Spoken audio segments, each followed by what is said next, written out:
Bonjour à tous, il est 10h59. Nous allons débuter le webinaire d'ici une minute ou deux, le temps de laisser aux derniers arrivants la possibilité de nous rejoindre.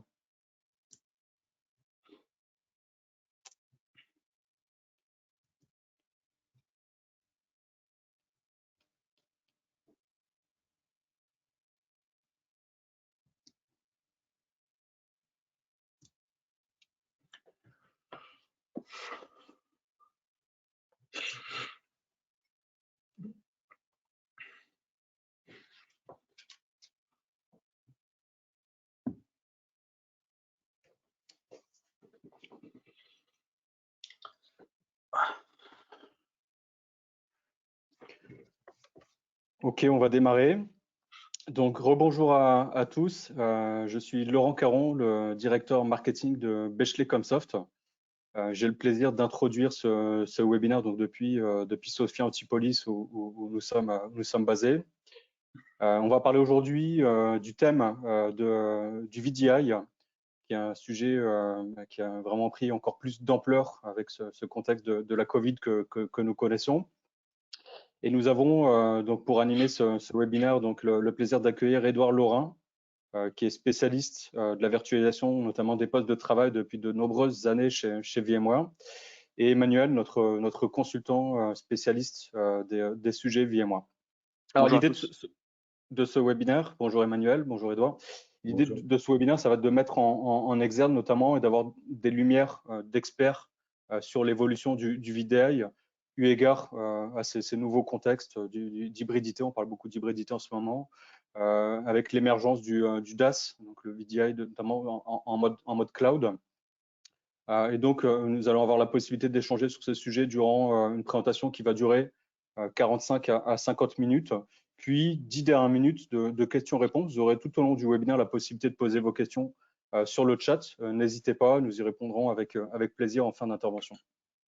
Avant de laisser la parole à nos experts, juste pour vous donner quelques informations concernant nos prochains webinaires. Donc, on aura à exactement la même heure la semaine prochaine un webinaire sur les sujets Microsoft 365 et de gouvernance, avec un gros focus sur Teams. Donc, c'est un sujet qui est vraiment d'actualité en ce moment. Et le 18 mai, un webinaire sur les services Azure, avec donc l'accompagnement de Bechley Comsoft en matière de cloud Azure, les principaux sujets d'actualité. Et il y aura notamment, en rapport avec la présentation d'aujourd'hui, un focus sur Windows Virtual Desktop dans Azure. Et on aura l'occasion de l'évoquer tout à l'heure, même si ce n'est pas le principal sujet d'aujourd'hui. Voilà, je précise donc, avant de laisser la parole à Édouard et Emmanuel, que le webinaire est enregistré. Vous recevrez tous, à l'issue de la présentation, donc soit un jour ou deux, le lien avec l'enregistrement de ce webinaire.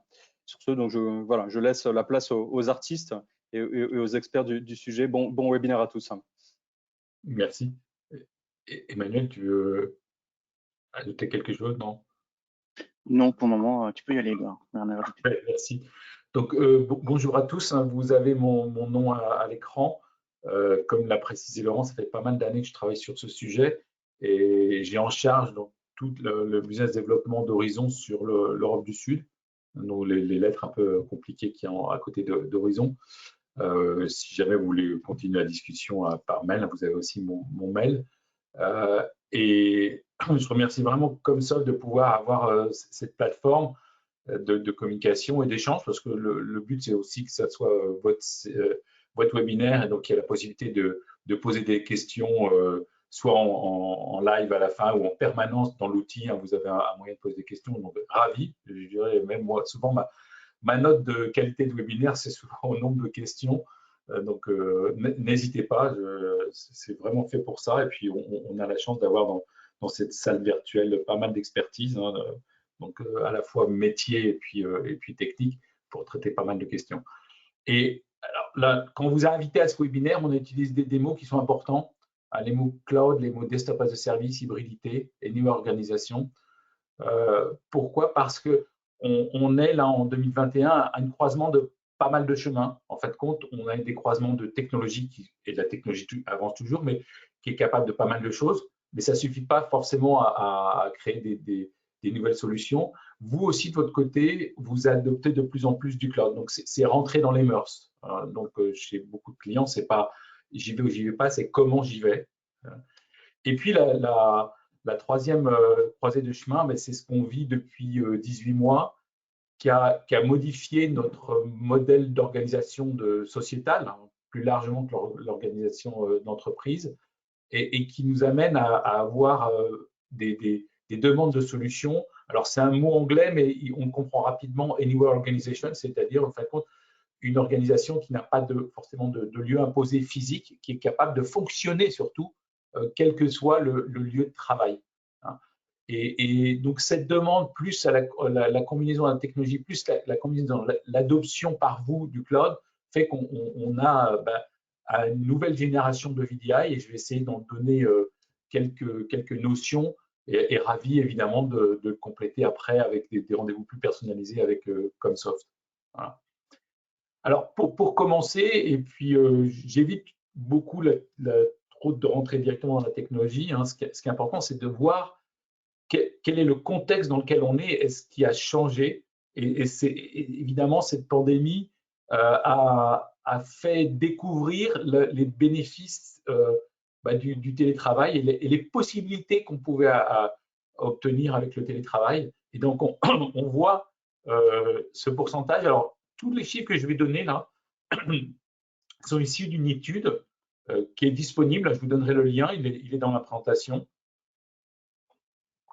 Une étude qui a moins d'un an et qui a été faite vraiment après le départ du Covid. Et donc, la question, pourcentage d'employés qui considèrent que la possibilité de travail est un prérequis, on voit il y avait moins d'un tiers avant le Covid et on est quasiment presque, et ça augmente encore plus maintenant si on fait le sondage, à la moitié. Donc, c'est énorme comme évolution et comme demande de vos employés, de vos collaborateurs, hein, de pouvoir évoluer. Le télétravail, ce n'est pas la panacée, mais quand même, quand on voit le nombre important, 3/4 d'employés travaillant chez eux se sentent plus efficaces pour prendre des décisions. Et il n'y a rien de tel qu'un collaborateur qui a justement cette capacité à prendre des décisions, avoir plus d'autonomie. C'est une grande partie de satisfaction des utilisateurs. Et donc, si l'outil peut aider à avoir plus d'autonomie, l'outil est bénéfique et ça vaut vraiment la peine de pouvoir le mettre en place. Évidemment, on va le voir que ça se met en place avec un certain nombre de sécurité et de best practices, mais ça a un réel bénéfice pour l'entreprise parce que l'autonomie d'un collaborateur apporte de la valeur ajoutée à l'entreprise. Pourcentage d'employés qui considèrent que leur société doit fournir les outils digitaux nécessaires au télétravail, 90%. Donc là c'est vos collaborateurs et donc c'est vos demandes, vous les avez eues pendant un an et vous les aurez encore pendant longtemps. C'est-à-dire que c'est la situation qu'on a vécue a ouvert ce champ des possibles qui est là dans la durée. Et moi, je l'ai particulièrement vécu parce que dans mon domaine, hein, qui est le poste virtuel, évidemment, c'est un des outils. C'est pas il n'y a pas que le télétravail, que le poste virtuel qui permet le télétravail, mais c'est une des briques intéressantes et dans un cas indispensable. Et autant les mois de mars, avril, mai 2020, on était dans l'urgence et le court terme. Et dès juin, j'ai senti nos clients et nos prospects avoir des réflexions de long terme. Voilà, donc c'est important de bien prendre conscience de l'attente et des besoins dans la durée. Alors, cette fameuse étude, elle a été à la demande de VMware. Hein. C'est une étude qui est intéressante parce qu'elle n'est pas que sur des clients américains, elle n'est pas que sur des clients européens, elle est vraiment sur le globe. Il y a un volume d'acteurs de chez nos clients dans l'IT, dans les ressources humaines, dans le business. Ce n'est pas que l'IT. Donc là, l'URL, il y a le lien pour la télécharger. Elle est vraiment, bon, elle est en anglais, on ne l'a pas francisé, mais on comprend assez vite avec les différents graphiques qui sont offerts dans cette étude. Donc, je vous encourage à la consulter. Alors, quand on se dit ça, on dit qu'est-ce qu'on a dans la plupart du temps dans les entreprises? On a ce que j'appelle un poste de travail classique, donc un poste qu'on qualifie souvent, alors c'est pas péjoratif, hein, c'est un poste lourd au sens où on installe tout sur le poste. Et cette manière de fonctionner, eh bien, on a bien vu les limitations dès qu'on a voulu ouvrir les portes de l'entreprise pour pouvoir faire une entreprise qui est capable de fonctionner de n'importe quel lieu, avec quel que soit le lieu de travail de ses collaborateurs. Et pourquoi on l'a vu? Parce que ces postes traditionnels, ils sont lourds et difficiles à gérer. Il y a une adhérence entre les applications, une adhérence entre la personne et son poste. Donc, dès qu'on sépare physiquement, évidemment, la personne du poste, ben, y a plus, la relation n'existe plus. Donc, cette adhérence de la personne à son poste physique, eh bien, elle ne permet pas de s'adapter à ces nouveaux paradigmes. Hein. Et de plus en plus, les utilisateurs veulent dire, bah, à un moment donné, je puisse être dans l'entreprise, mais peut-être que pendant 2 jours, je vais télétravailler et je vais pouvoir accéder au même poste. Mais avec, je n'ai pas envie forcément d'avoir le X poste à la maison, mais de le faire avec mon poste de travail. Donc, la notion de bring your own device était importante et devient encore plus importante. On voit aussi qu'il y a une prolifération d'applications, de plateformes, du SaaS dans le SaaS qui crée des complexités supplémentaires et en particulier des complexités de sécurité, d'authentification. Quand on voit par exemple un Teams est produit dans le SaaS. Quand on voit, et donc il faut des authentifications. Comment on peut contrôler l'authentification quand à la fois le service à l'extérieur et la personne à l'extérieur. Donc on voit bien qu'il y a des nouvelles technologies à mettre en place.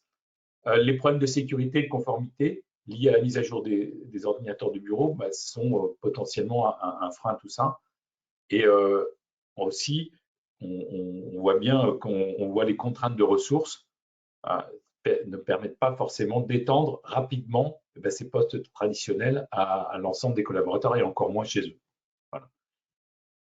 Donc, alors on va avoir quelques sondages pour un peu aussi casser le rythme dans le… Alors, le premier sondage, c'est dans l'audience. Donc, je vous laisse répondre à la question relativement simple. Avez-vous une solution de VDI, donc poste virtuel ou publication d'application ou publication de bureau en place dans votre entreprise? Donc, je vous laisse répondre.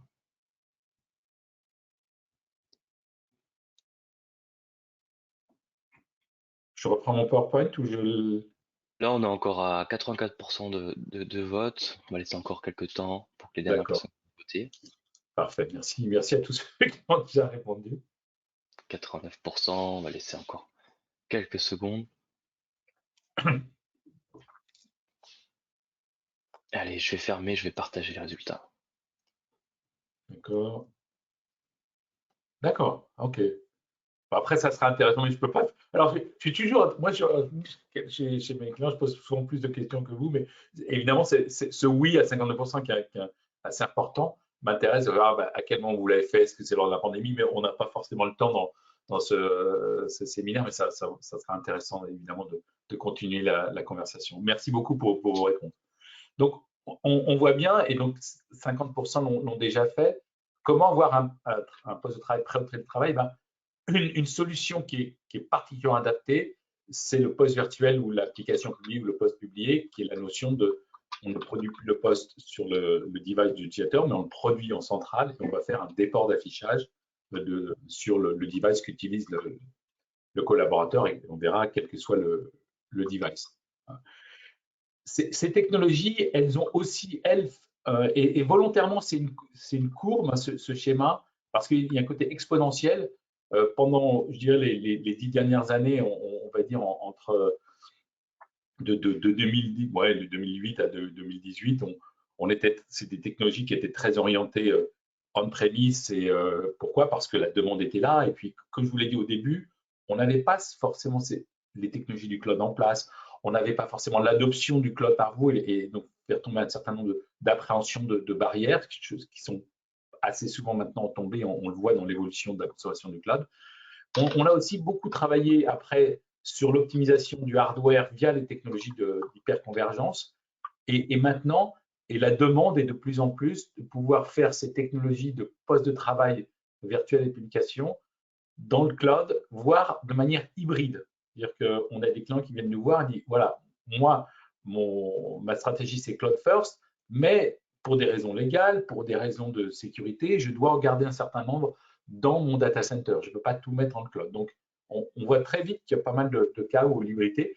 Et l'évolution de cette courbe, c'est aussi l'évolution de notre R&D, où on fortement investi sur ces dernières années, parce qu'on a commencé, en fait, compte notre histoire VDI dans le cloud depuis quasiment 5 ans, c'était en 2016. Donc, on a déjà pas mal d'historique de R&D et d'innovation dans ce domaine, mais on va voir ça dans les slides qui suivent. Je suis bavard, on avance un peu. Point important, et c'est toujours important de voir ce qui s'est passé pendant cette pandémie, parce que c'est un catalyseur de pas mal de choses. 89% de la croissance du volume de postes virtuels, 89% de croissance du nombre de postes virtuels déployés dans le cloud lors des 6 premières semaines de la pandémie. Et donc, on voit bien qu'on va voir à la fois la technologie du poste virtuel, centraliser le poste, combinée à cette capacité du cloud à avoir une infrastructure qui n'est pas installée, qui n'est pas déployée parce qu'elle est prête à l'emploi, combinée à la capacité de pouvoir consommer à la demande et donc de l'élasticité du cloud, crée un réel gain. Et l'intérêt, il se montre avec ce chiffre. Il y a un vrai intérêt de votre part sur cette combinaison des technologies du poste virtuel combinées à tout ce qu'on peut trouver, pas seulement en gain financier, mais en gain opérationnel. On va le voir avec des exemples clients. Pourquoi vous tournez vers le cloud pour vos postes virtuels? Écoutez, j'aime bien ce slide parce que ça résume bien. Alors, à la fois, le poste virtuel offre plein de bénéfices on-prem, mais à la fois, si on peut optimiser, c'est les 3 domaines où on peut optimiser. Quand vous faites votre poste virtuel on-prem, vous avez la responsabilité d'un certain nombre de couches, du matériel, toutes les couches d'hyperviseurs, parce que quand on dit poste virtuel, à un moment donné, ce sont des VM, donc il y a forcément une infrastructure d'hyperviseurs, les différents composants d'horizon, et puis évidemment vos images, vos applications, vos profils. Et quand on regarde les composants, il y a un certain nombre de composants à mettre dans le data center, de stockage, de serveurs. Il y a une compatibilité entre tous les différents composants, la MCO, les montées de version, etc. Le monitoring de l'ensemble, c'est relativement complexe. Parce qu'on affranchit l'utilisateur de toute sa complexité de son poste, on en met un certain dans le data center, et toute cette complexité peut avoir un coût financier, un coût opérationnel. Et en fin de compte, le VDI dans le cloud va opérer sur ces 3 domaines. On va voir qu'on va pouvoir réduire votre charge de responsabilité selon le modèle. On va pouvoir enlever une partie de la complexité parce que, par exemple, il n'y a plus de notion de hardware, d'upgrade, de maintenance, parce que c'est une partie qui est prise en compte en tant qu'un service cloud, un service SaaS. Et ça résulte, c'est pas que ça peut, ça résulte avec des réductions de coûts financiers et des réductions qui sont à la fois de CAPEX, de capacité, mais beaucoup de réductions financières à la réduction des actes opérationnels. Voilà. Quand on regarde un peu ce qu'est un DaaS, un Desktop as a Service, et sa ligne de flottaison, alors on aime bien ce slide parce que ça montre bien, eh bien, la ligne de flottaison, quand vous êtes on-prem, il n'y en a pas. C'est vous qui avez tout l'iceberg. Quand vous êtes dans le DaaS, vous n'avez que la partie visible de l'iceberg à votre charge. Donc, c'est l'onboarding, c'est la fourniture de gestion de votre image, l'installation, configuration des images, l'onboarding des utilisateurs, l'administration du DaaS, évidemment le helpdesk de l'utilisateur, mais tout ce qui est plateforme, horizon de software, le hardware, les facilities, etc., ça va être fourni soit, la plupart du temps, c'est combinatoire entre VMware et un cloud public de type Google, AWS ou Azure ou autre. Il faut savoir qu'on a d'ailleurs dans tout le pays un certain nombre de partenaires, ce qu'on appelle VCPP, VMware Cloud Provider Partner, et qui sont capables aussi d'offrir ce type de desktop as a service pour certains.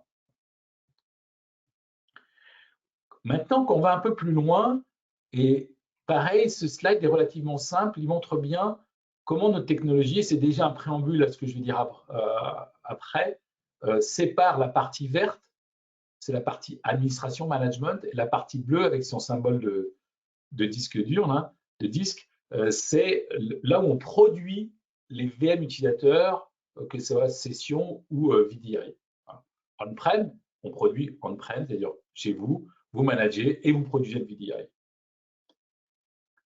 On peut commencer, et les clients le font comme ça, à aller dans le cloud en disant « je veux commencer à profiter du management cloud ». Pourquoi? Parce qu'il y a plus de possibilités de monitoring, parce que la profondeur du helpdesk n'est pas de quelques heures, mais peut-être plusieurs jours, et ça m'intéresse d'avoir ce type d'analyse, parce que je souhaite pouvoir y accéder avec certains types de composants et de capacités qui n'existent que dans la console Horizon Cloud. Et donc, je vais commencer à manager dans le cloud mes utilisateurs qui restent on-prem.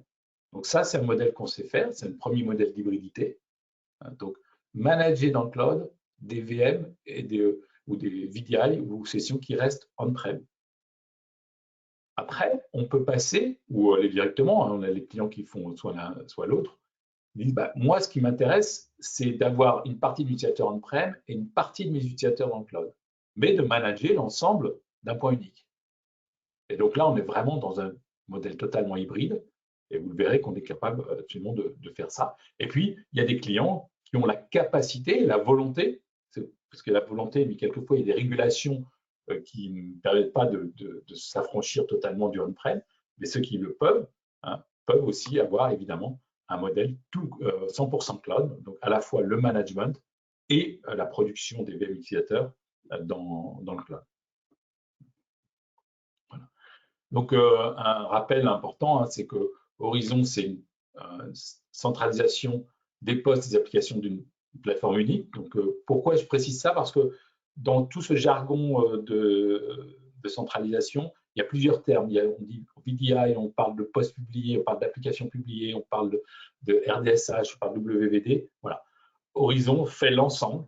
On a plusieurs types de technologies qui sont dans la même plateforme et qui vous permettent de délivrer tout type de modèle. Un VDI, un poste publié, une application publiée.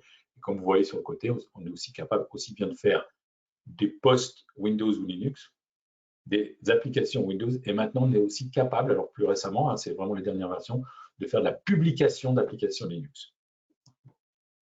Ça fait partie des dernières étapes. Quelques mots sur Horizon vraiment à un haut niveau. Donc la valeur et les valeurs technologiques qu'on apporte avec Horizon, que ça soit on-prem, que ça soit hybride, que ça soit cloud. Donc déjà, c'est une plateforme unique pour poste de travail et application. On intègre les technologies. Alors, JMP, c'est un nom un peu barbare, mais qui veut dire Just-in-Time Management Platform. Donc, ces technologies, j'espère que je pourrai peut-être faire la démo en fin de séminaire.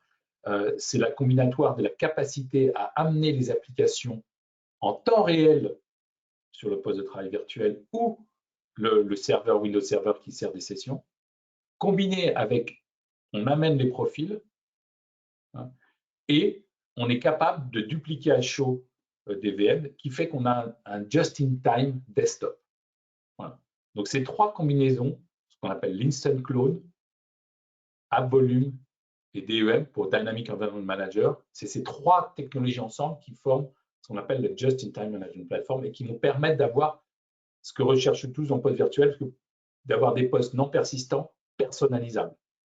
Et ces non persistants personnalisables va permettre de faire économiser les coûts de stockage et les coûts opérationnels, voire dans certains cas même des coûts de mémoire si on réutilise un maximum de registres de l'image mère. Voilà.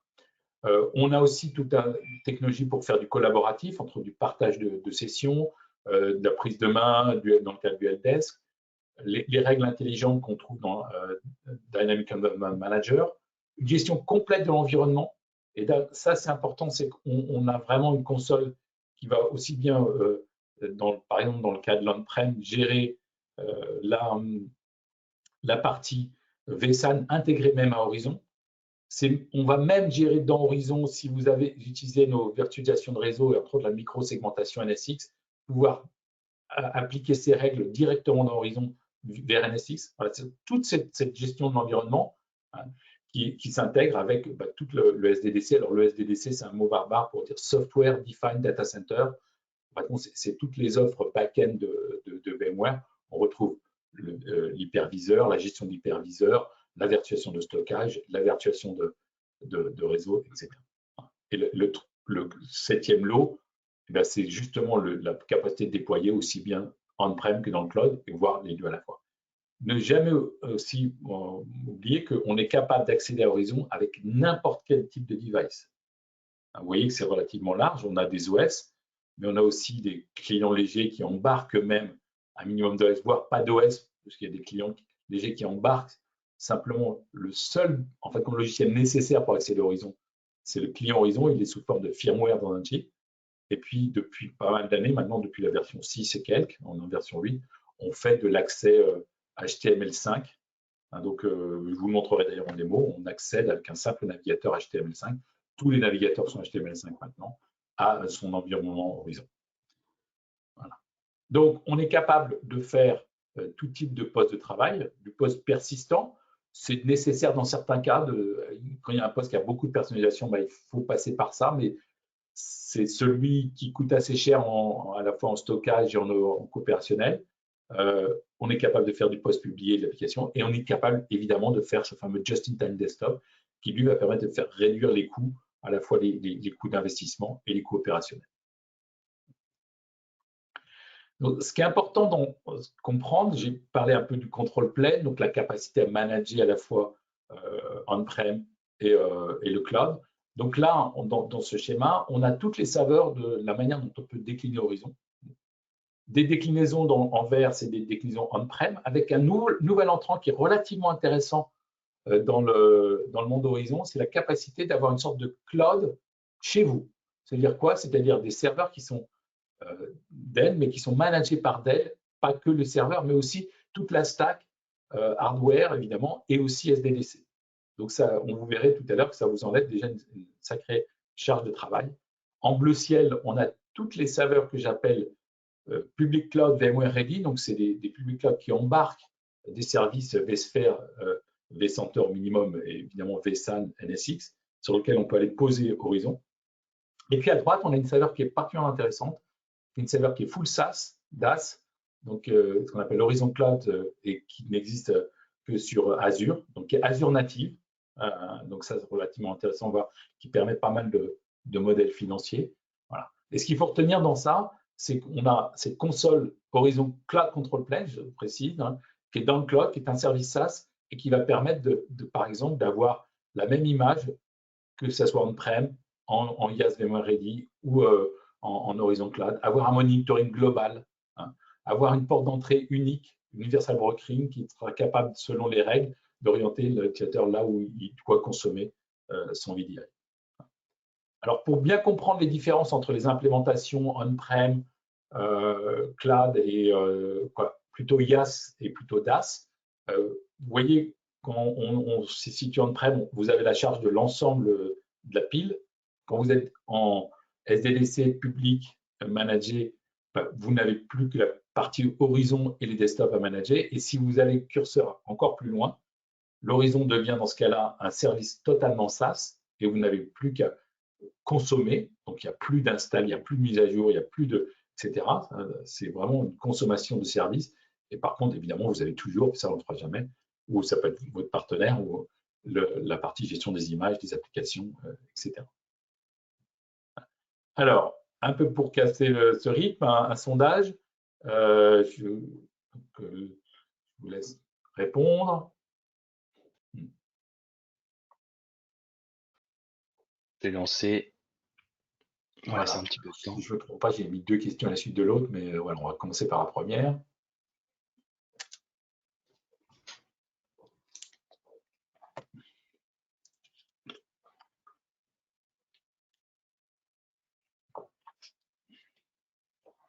On va laisser encore quelques secondes pour les derniers.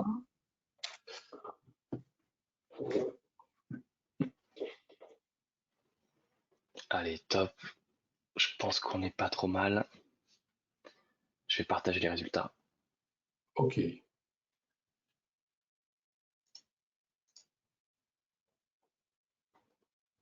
D'accord. Écoutez, 2 tiers qui vous avez déjà fait très bien.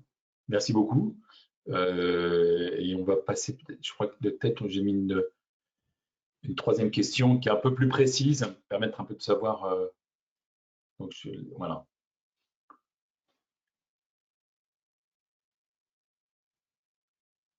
C'est bien, ça réagit vite. On vote vite. D'accord. C'est assez. Non, mais vous avez déjà bien embarqué à 2 tiers dans ce type de consommation. Donc, ça fait quoi ce que je disais au début, hein. il y a vraiment un changement de paradigme. Non seulement la technologie est là, mais vous l'adoptez. Donc, C'était pas du tout noté. Je partage. Hop. D'accord. Intéressant. OK. Bon, bah, écoutez, la suite fait que j'ai pris plutôt une orientation pour détailler un peu ce qu'on fait sur Azure. Donc, je n'étais pas dans des lunettes, mais voilà. Alors, je n'avais pas anticipé le résultat du sondage. Simplement, je vous détailler parce que c'est vrai que cette saveur est relativement intéressante parce que là, on pousse le curseur SaaS-DaaS au maximum. Hein. Donc, c'est ce qu'on appelle Horizon Cloud en Azure. Donc, Horizon Cloud en Azure, c'est un service SaaS complet Azure natif. Donc, ce qui veut dire qu'il y a vraiment, il y a pas d'install. Vous consommez un service chez nous qui va aller déployer un certain nombre de composants dans votre tenant Azure. Hein, et étant Azure natif, il bénéficie de WVD, il bénéficie du pay-as-you-go, il bénéficie de toutes les régions Azure du globe. Voilà. Donc, c'est le bénéfice du fait qu'il soit Azure natif. Alors, dans ce service, on est capable de faire vous savez que Azure a amené, et dans le croisé des chemins, c'est relativement important, donc c'est maintenant depuis 1 an et demi, la notion de WVD et surtout dans ce WVD, ils ont amené la notion de multisession, c'est-à-dire que c'est un poste partagé, mais pendant des années, on a eu un poste partagé qu'on appelle un poste publié avec des OS serveurs. Là, WVD nous permet d'avoir un poste partagé avec un OS client, un OS Windows 10, hein, il n'existe que dans Azure, mais il est non seulement intéressant parce que c'est un OS client, mais aussi intéressant par la mutualisation des ressources et donc un faible coût de capacité à attribuer pour produire ce multisession. Et donc, vous voyez un peu quel est le… Donc, vous avez, vous managez votre tenant et nous, on va avoir un service. J'ai un schéma un peu plus technique après, mais qui est intéressant pour vous montrer un peu la répartition et qui fait quoi. Et puis, on a évidemment l'Azure Native Manager. Donc, je pense que j'ai déjà précisé, mais c'est en anglais en dessous, mais c'est donc un full DaaS. On peut avoir tout type de VM, hein, donc des petites VM, la classique, la D2, V3 qui est de VCP 8 de RAM, les plus complexes, les séries NV avec des cartes graphiques, etc. Et il n'y a pas de vSphere vCenter, c'est Azure natif. Donc ça fait écho d'ailleurs au séminaire que organise Comsoft. Alors je crois que Laurent l'a précisé au début, mais je ne me rappelle plus la date, mais c'est peut-être le moment de le préciser. Hein, le séminaire où on parlait de WVD, c'est dans… Bon, on le rappellera, je pense, à la fin dans les séances de questions-réponses.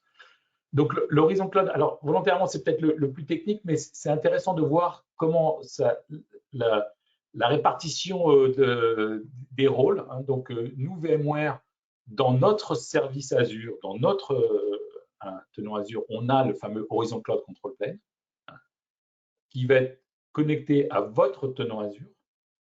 Et une fois qu'il est connecté, on va aller déployer les VM qui sont vertes, hein, qui vont être en fin de compte un pod qui va lui être indépendant en termes de fonctionnement. Il va recevoir des informations techniques de la part du control plane. Mais point important, les utilisateurs ne voient jamais VMware. Les utilisateurs, soit ils arrivent par l'adresse publique, et donc il y a un certain nombre de dispositifs pour faire du chiffrement, etc. Soit ils arrivent par le on-prem, des locaux de l'entreprise, mais ils ne connaissent pas VMware, ils ne se connectent pas chez VMware, ils ne se connectent que chez vous. Et ça, c'est vraiment des règles importantes de sécurité et d'indépendance entre le service, qui est un service purement technique. On ne voit jamais les VM du user, on ne stocke pas les VM du user, les VM des users sont là, dans le tenant votre tenant, hein, le tenant des clients, que ce soit des VM ou des serveurs RDSH. Donc, il y a vraiment une séparation totale entre le management technique qui est VMware dans sa console, et puis l'exécution et la localisation des données utilisateurs et des applications utilisateurs qui sont dans votre tenant. Voilà. Alors, j'ai fait ce petit détail sur Horizon. Maintenant, je vais moins parler technique, mais plus de gains. Et on a des outils chez VMware qui permettent de quantifier les gains qu'on apporte. Donc là, j'ai pris l'outil et j'ai simulé une entreprise qui avait 1000 postes physiques et qui passe 1000 postes en VDI Azure avec WVD. Et donc, c'est tous les gains. Alors, le premier on va regarder, c'est peut-être le schéma, voilà, le petit tableau en haut à droite. Combien coûte actuellement pour ces entreprises le poste physique? Alors, ce coût, c'est important, il comprend tout. Et d'ailleurs, dessous, je vous ai mis un peu les différents composants de ce coût. C'est à la fois évidemment le coût du PC, le remplacement, le coût de la software assurance de Microsoft, si vous avez des backups, si vous avez des logiciels qui permettent de déployer les différents, de la télédistribution, si vous avez des logiciels de chiffrement. Voilà. Et ce coût, il comprend aussi les coûts opérationnels. Ils sont importants. Les coûts opérationnels dans un poste sont importants. Et j'avoue que pour ce client, c'était relativement faible parce qu'on a des clients qui ont un coût annuel de possession d'un poste qui tend vers plutôt 1000, voire qui dépasse 1000 euros. Donc ça, déjà, c'est un poste très optimisé, mais vous voyez, on arrive à faire un gain avec Horizon Azure. Donc pour revenir aux composants de ce chiffre de 626 euros, dedans, il y a tous les coûts de helpdesk. Il y a tous les coûts d'administration du device. Helpdesk, une grosse partie du helpdesk, souvent, c'est le helpdesk sur site, qui est une composante qui peut être très importante quand on prend, par exemple, un conseil général ce sont des organisations très éclatées, le coût du helpdesk sur site peut être significatif, parce qu'il y a beaucoup de déplacements.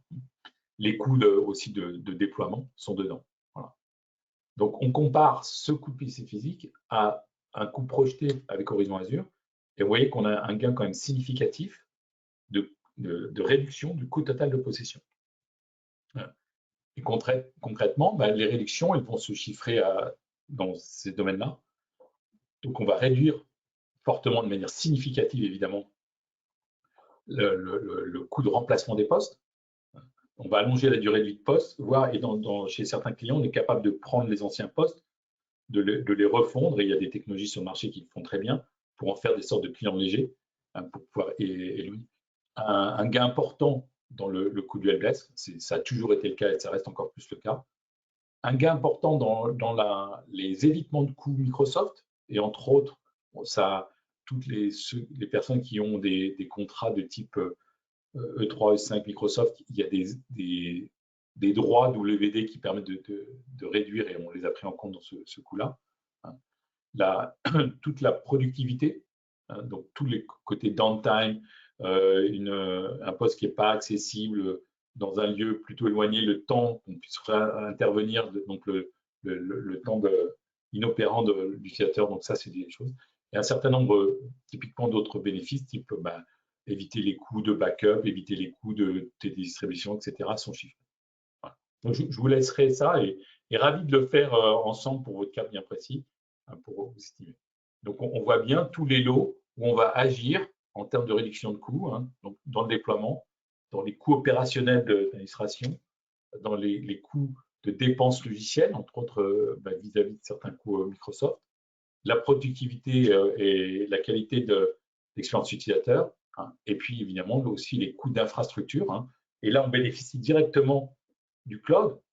Quand vous êtes en on-prem avec des serveurs maintenant les serveurs sont relativement puissants, donc capables d'accueillir entre 50 à 100 utilisateurs selon le type de VM VDI.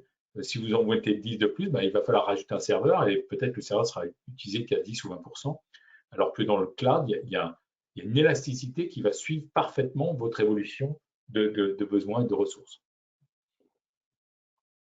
Donc, mesurer la valeur, il y a toujours des choses qui sont quantifiables, donc qui va permettre typiquement l'adéquation des dépenses de consommation. Donc ça, c'est quantifiable. Meilleure efficacité des ressources. On va pouvoir avoir moins d'actes opérationnels en termes de déplacement, d'ajout, suppression. Réduction de coûts de support, en particulier donc tout le coût de helpdesk.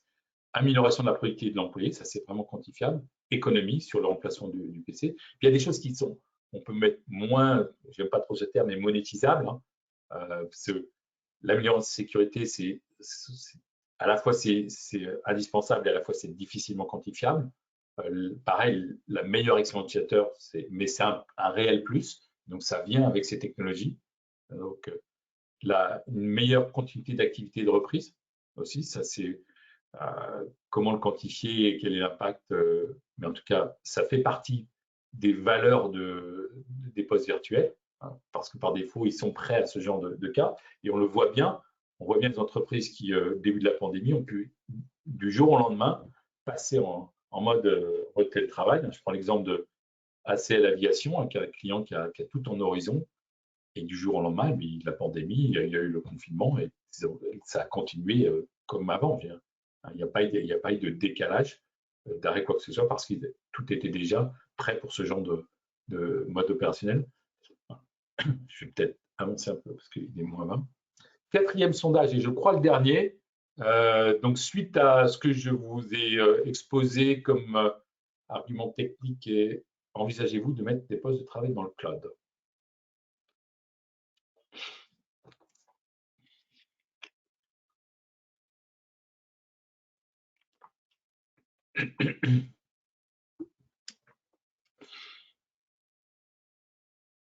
Alors, on a bientôt 100% des votants. On laisse Oh là, encore quelques secondes.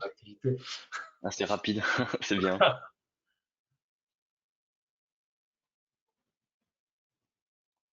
87, c'est bon, on est pas mal. Allez, on va farmer et on va partager.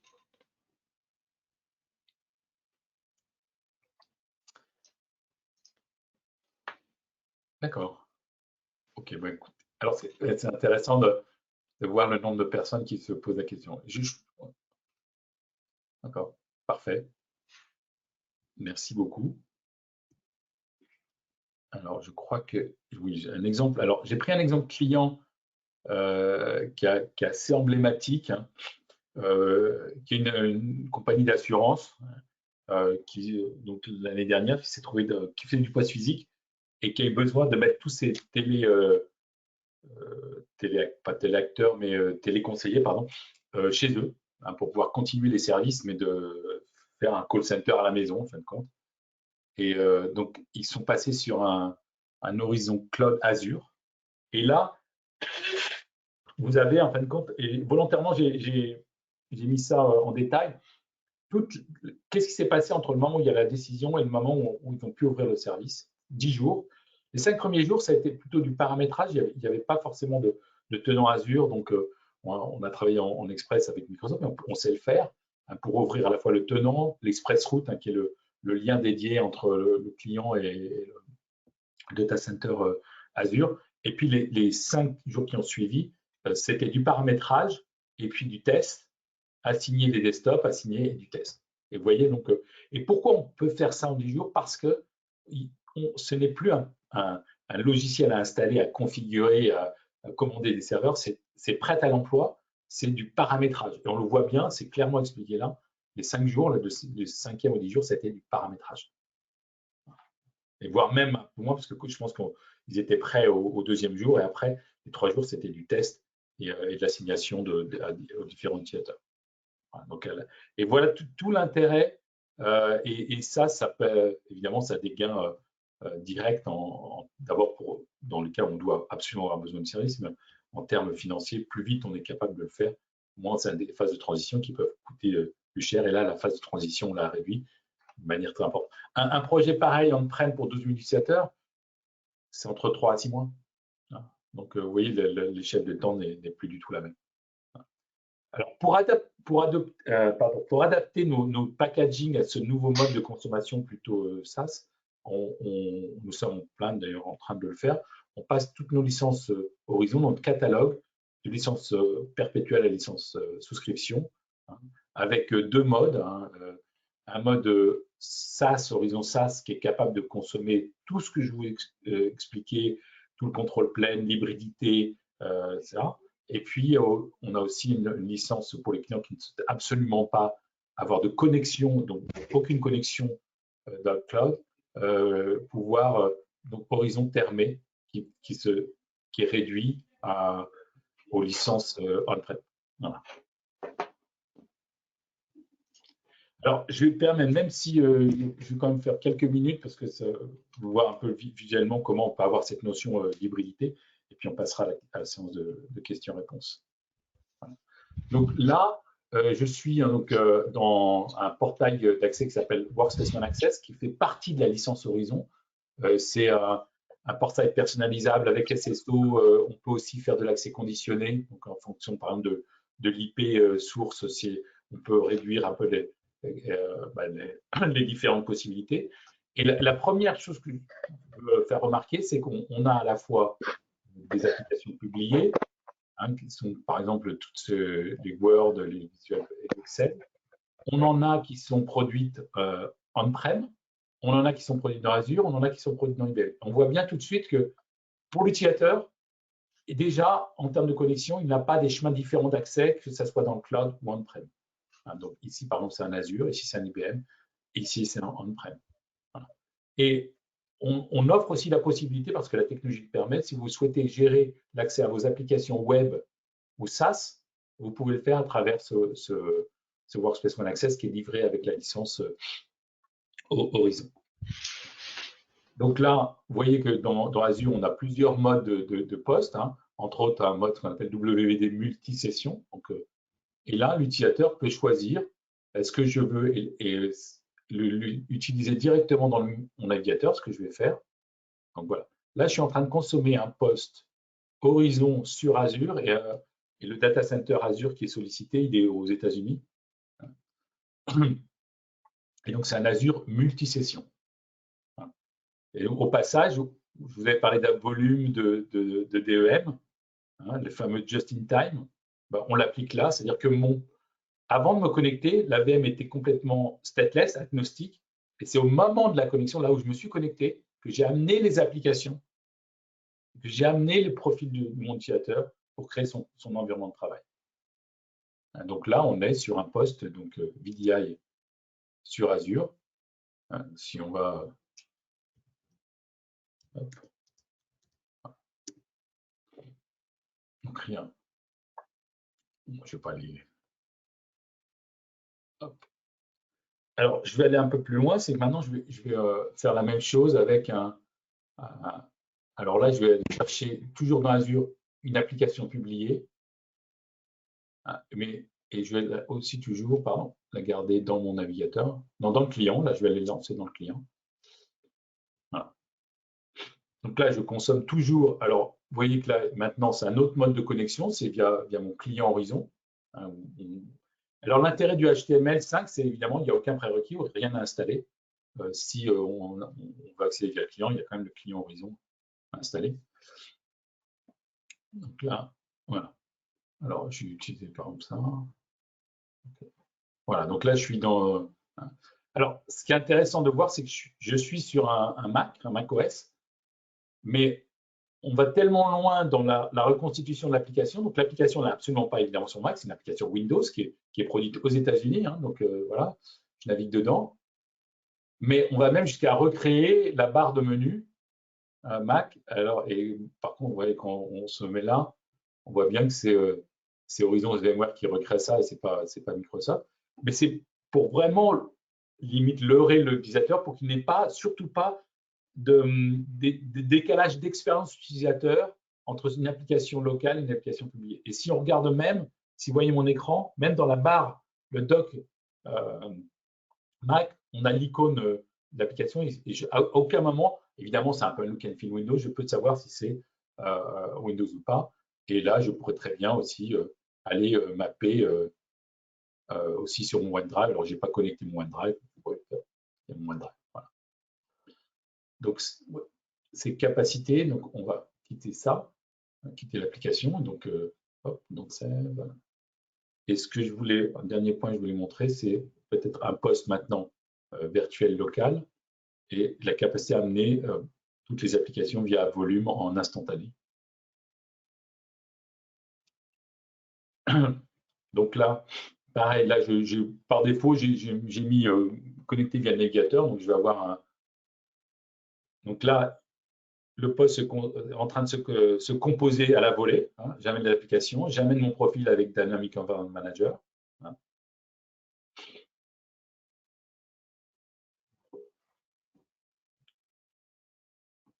Donc là, je compose mon poste. Alors, c'est intéressant parce que on voit la capacité Azure, mais très efficace. Hein. Là, on est on-prem. Et donc, ce que je vais faire, donc, sur ce poste-là, quand on regarde, j'ai au niveau des applications, hop là, voilà. Oui, je n'ai pas énormément d'applications. Je vais laisser ça dans un coin. Je vais réunir ça. Et je vais amener, donc c'est pour le besoin de démo, 50 applications en dynamique. En fait, compte, Windows va le voir comme si c'était local, mais on leurre un peu l'OS.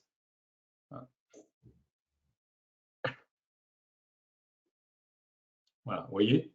Donc, pour l'utilisateur, elles sont locales. Hein, si j'utilise le VLC, voilà. Et là, oui. Donc là, on va peut-être, je crois qu'il faut.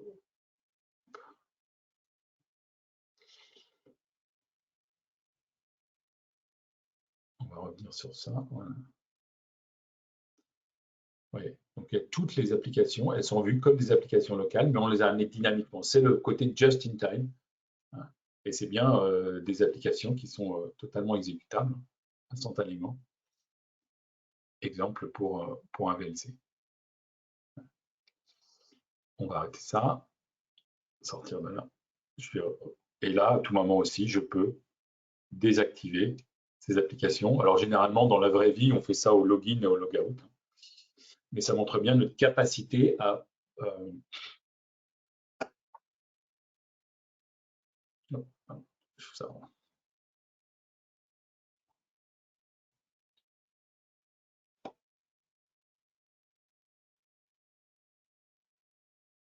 Voilà. Donc là, de même manière, je l'avais amené, je les ai enlevé des applications. Et peut-être même, peut-être quand même.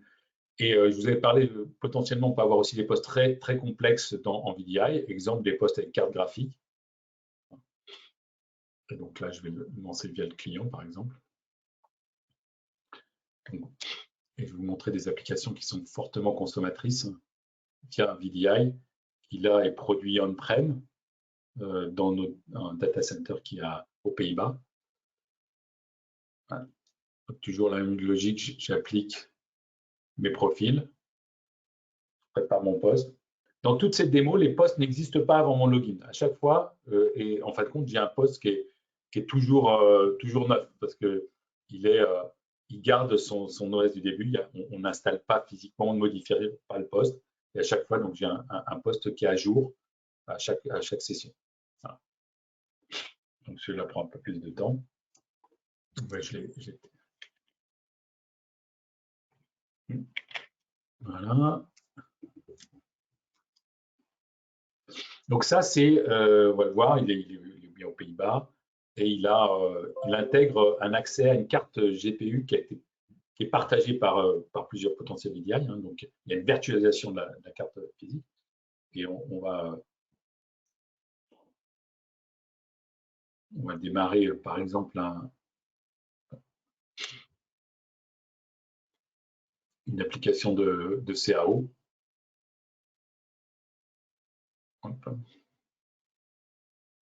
Voilà.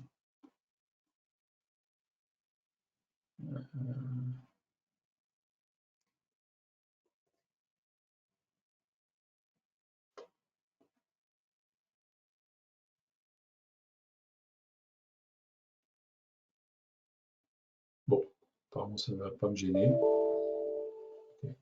Ah zut. Je vais faire autre chose. Donc ça, c'est une application qui est livrée avec NVIDIA qui permet de tester les capacités graphiques, hein. Donc entre autres de lissage, de mouvement, d'absence de pixelisation, etc. Qui est relativement puissante.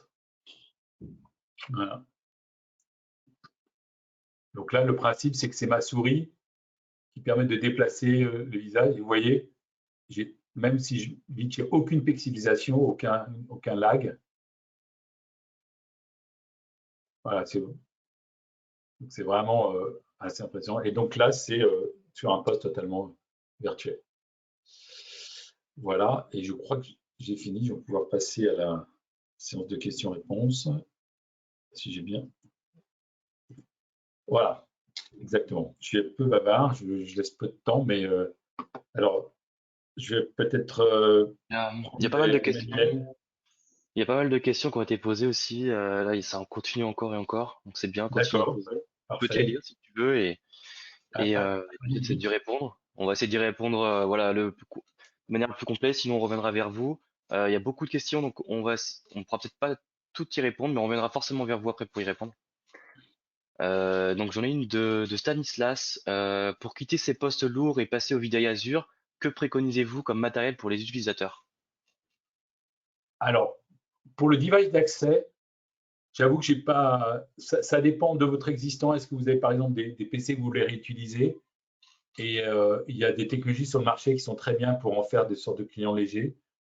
Est-ce que vous souhaitez par exemple investir dans des nouveaux terminaux légers? Plutôt orienté terminaux légers, quelle que soit l'origine du terminal, est-ce que c'est quelque chose qui a été réutilisé ou un nouveau? Parce que bah, vous allez avoir la double économie du back-end et puis au côté accès, minimiser la gestion. Mais mon conseil, c'est plutôt ça. Maintenant, ça peut être aussi vous être imposé. C'est-à-dire que si vous êtes en télétravail, bah, le device d'accès, il y a de grandes chances que ça soit par exemple le PC personnel des collaborateurs. Donc, je n'ai pas forcément de recommandation. Si vous pouvez aller vers du terminal léger, c'est mieux parce que ça va aussi vous allez avoir des économies opérationnelles à ce côté-là. Donc j'en ai une autre de Alain Godefroy. Quels sont les changements observés chez vos clients quant aux expertises à la DSI avec ce type de service? Alors, c'est une très bonne question parce que non seulement les changements de service à la DSI, mais aussi, par exemple, chez nous, euh, on voit bien qu'Horizon, que ce soit de l'Horizon on-prem ou de l'Horizon Azure, c'est fortement imbriqué dans le back-end. Donc, dans le back-end à Azure, bah, il faut quand même, ça change, il faut des compétences de gestion Azure, et ce qui ne sont pas forcément les mêmes qu'on-prem. Donc, et d'ailleurs, nous, on a dû évoluer aussi en interne là-dessus, dans notre expertise. Donc, l'impact premier, c'est surtout ça en termes techniques. Et après, en termes financiers, on n'est plus du tout dans un mode CAPEX, mais on est en termes un mode d'OPEX. Donc, ça change aussi les modèles financiers d'acquisition. Ok. J'en ai une autre encore de Stanislas. Quelle bande passante est nécessaire par utilisateur pour accéder à son environnement VDI? Alors, c'est une question qui est assez large et qui renvoie généralement à d'autres questions. C'est quelle application vous utilisez? Parce que la bande passante n'est pas la même si vous faites du Word, de la suite Office, si vous faites la suite Office et Internet, si vous faites la suite Office Internet et vidéo, et puis après encore de la CAO. Par exemple, dans mon dernier cas, quand j'ai utilisé une application de CAO, on peut très vite arriver à 1 meg ou 2 mégas, mais on peut très vite aussi ne pas dépasser 100 K.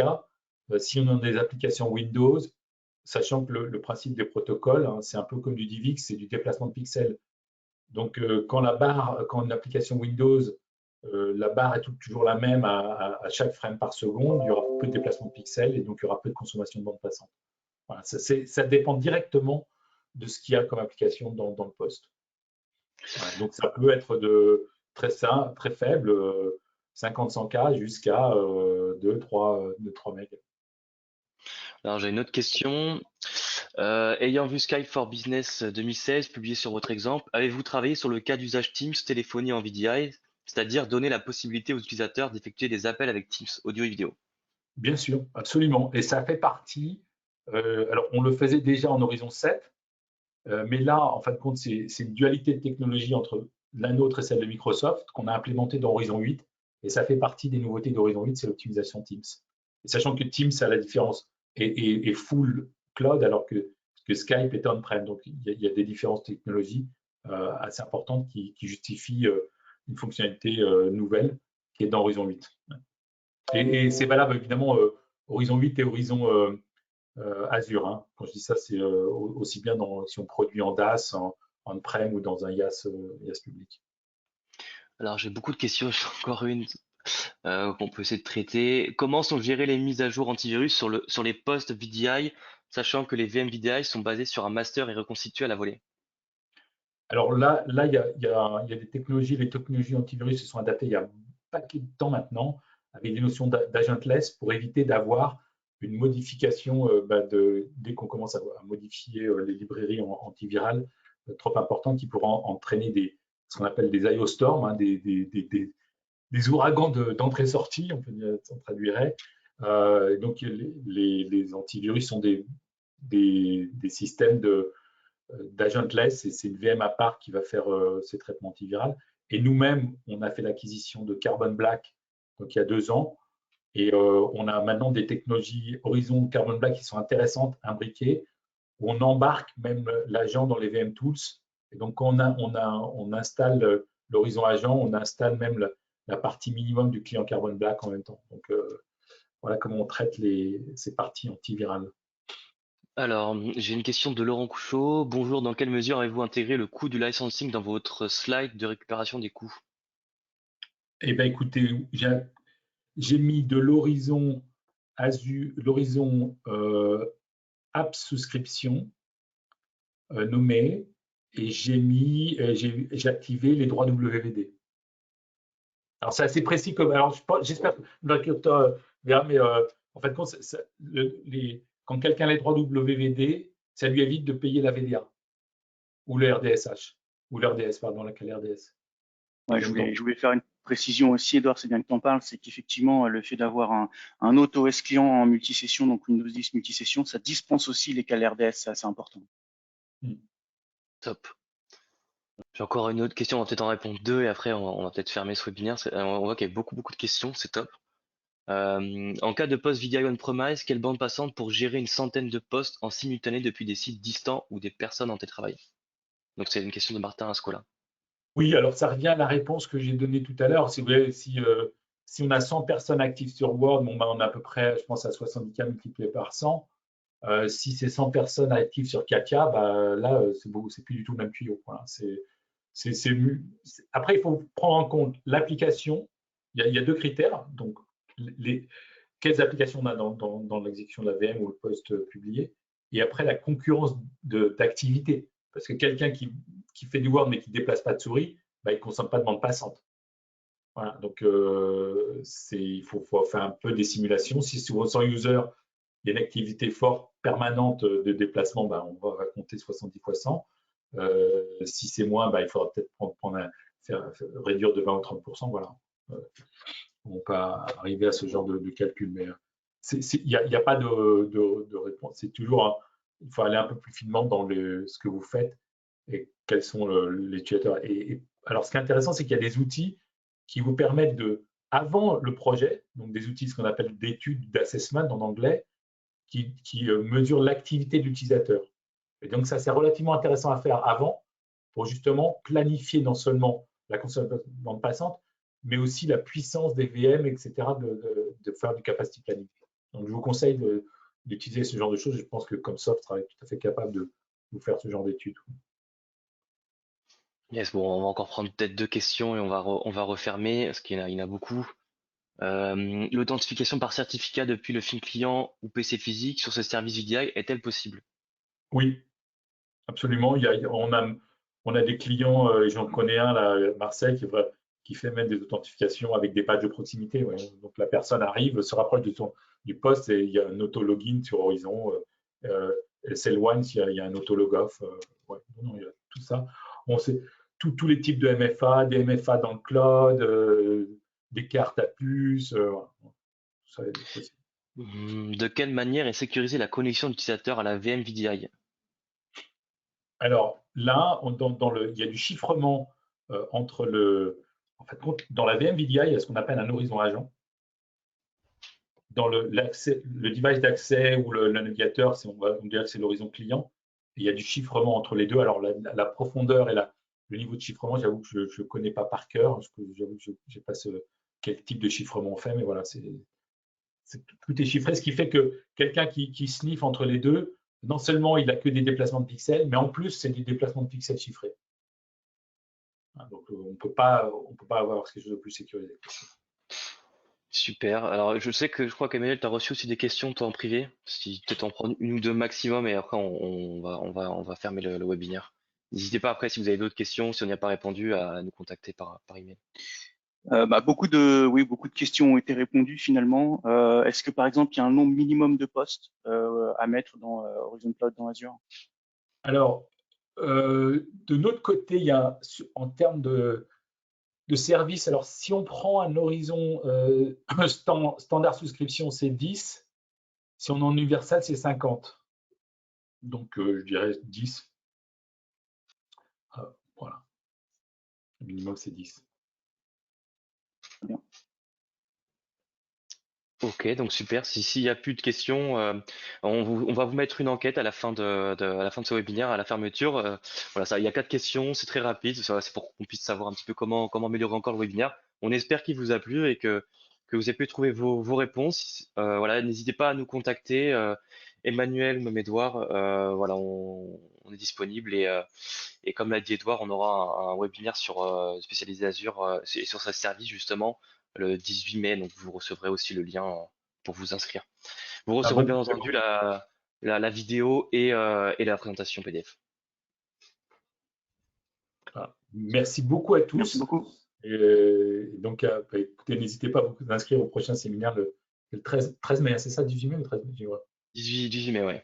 On 18 vous mai, enverra les un bon complément à cette présentation.